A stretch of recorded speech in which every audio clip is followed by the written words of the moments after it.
To provide a framework for communication within our organization, I like this simple tool that we call the table of organization. Don Clay references this in a lot of his materials, and I did get this directly from him, so I would give him all the credit for this. And it's a very important tool. Basically what it is, it's something which starts with what we call a bottom-up structure. Bottom-up structures, in contrast to top-down, everybody hears top-down, but bottom-up, let's just talk about what this is. Bottom-up structure has the patient at the top. The bottom of this structure has the ownership.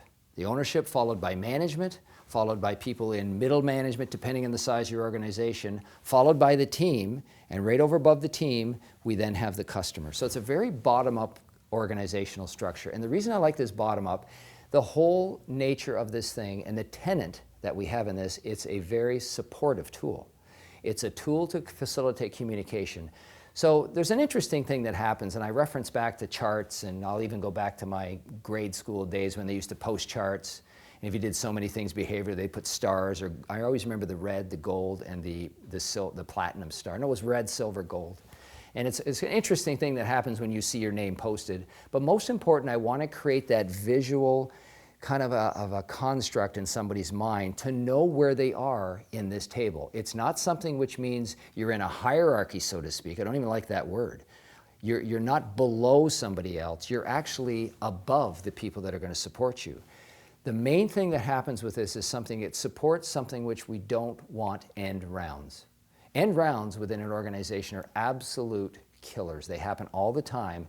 What that is, obviously, we have to facilitate communication within groups, within departments. The table of organization does that quite nicely, because what it actually says is in each department, we have a communication coordinator. Simply a facilitator, not a management position, but basically within a separate department. Say it's the assisting team.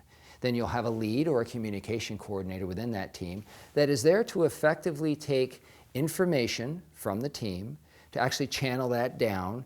And if it's just through the management, or there could be second layers of management, depending on the size of your organization, obviously. But in most companies, you would have in the organizational structure, you would then have a communication coordinator that brings that to management in some way. Now, what happens with that, it allows the facilitator to take down information and to break it through to somebody that can make effective decisions and then bring it back on up. Now, here's where it goes. It's not in a disciplinary fashion. It's in a supportive fashion, because the people that have power to support need to be really clear in the line of communication that occur. So we find that in our organization, by really living by these no-end rounds, we call them, because what happens very clearly is when somebody, you would do this in the mom and dad thing all the time.